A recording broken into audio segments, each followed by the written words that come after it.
ಇಲ್ಲೇನು international trade fair ಅಂತ ನಡೀತಾ ಇದೆ. ಮತ್ತೆ ಇದು ಏನು ಕಿರುಧಾನ್ಯ ಮತ್ತೆ ಇದು ಸಿರಿಧಾನ್ಯಗಳ ಮೇಳ ನಡೀತಾ ಇದೆ. ಇದು ಸುಮಾರು ಒಂದು 4-5 ವರ್ಷದಿಂದನೂ ನಡೀತಾ ಇದೆ.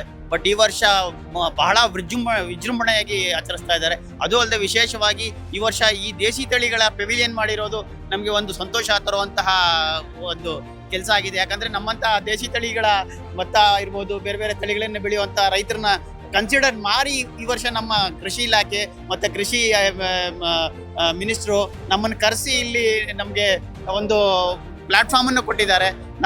ನಮ್ದು ಏನು ನಾವು ಕೆಲಸ ಮಾಡ್ತಾ ಇದೀವಿ ಅದನ್ನ ಜನಗಳಿಗೆ ಪರಿಚಯ ಮಾಡಲಿಕ್ಕೆ ಒಂದು ಒಳ್ಳೆ ಪ್ಲಾಟ್ಫಾರ್ಮ್ ಕೊಟ್ಟಿದ್ದಾರೆ, ಒಂದು ಇಂಟರ್ನ್ಯಾಷನಲ್ ಪ್ಲಾಟ್ಫಾರ್ಮ್ ಕೊಟ್ಟಿದ್ದಾರೆ. ಹಾಗೇನೆ ಮಂಡ್ಯದಲ್ಲೂ ಕೂಡ ನಮ್ಮ ಕನ್ನಡ ಸಾಹಿತ್ಯ ಸಮ್ಮೇಳನ ಮಾಡಿದ್ರು, ಒಳ್ಳೆ ಪ್ಲಾಟ್ಫಾರ್ಮ್. ಅದು ಕೂಡ ಈ ರೀತಿಯಾಗಿ ಇನ್ನ ಮುಂದೆ ನಮ್ಮ ರೈತರಿಗಿರಲಿ, ನಮ್ಮ ಅಗ್ರಿಕಲ್ಚರ್ ಡಿಪಾರ್ಟ್ಮೆಂಟ್ ಇರಲಿ, ಅಗ್ರಿಕಲ್ಚರ್ ಮಿನಿಸ್ಟರ್ ಇರಲಿ, ಬಹಳಷ್ಟು ನಮ್ಮ ರೈತರಿಗೆ ಸಪೋರ್ಟಿವ್ ಆಗಿ ಕೆಲಸ ಮಾಡ್ತಾ ಇದ್ದಾರೆ. ಮತ್ತೆ ಬೇರೆ ಬೇರೆ ಥರದ್ದನ್ನು ಅವರು ಇನೋವೇಟಿವ್ ಆಗಿ ಯೋಚನೆ ಮಾಡ್ತಾ ಇದ್ದಾರೆ. ಈಗ ಆಲ್ರೆಡಿ ಯೋಚನೆ ಮಾಡಿ ಬಹಳಷ್ಟನ್ನ ರೈತರನ್ನ ಮೇನ್ ಸ್ಟ್ರೀಮ್ ತರಬೇಕು ಅಂತ ಒಂದು ಆಲೋಚನೆ ಇಟ್ಕೊಂಡು ಒಂದು ಒಳ್ಳೆ ಕೆಲಸವನ್ನ ಮಾಡ್ತಾ ಇದ್ದಾರೆ. ಅವರಿಗೆಲ್ಲ ಧನ್ಯವಾದ. ಮತ್ತೆ ಅಗ್ರಿಕಲ್ಚರ್ ಡಿಪಾರ್ಟ್ಮೆಂಟು, ಅಗ್ರಿಕಲ್ಚರ್ ಮಿನಿಸ್ಟರ್ಗೆ ನನ್ನ ಧನ್ಯವಾದಗಳು ತಿಳಿಸ್ತೇನೆ. ಧನ್ಯವಾದಗಳು.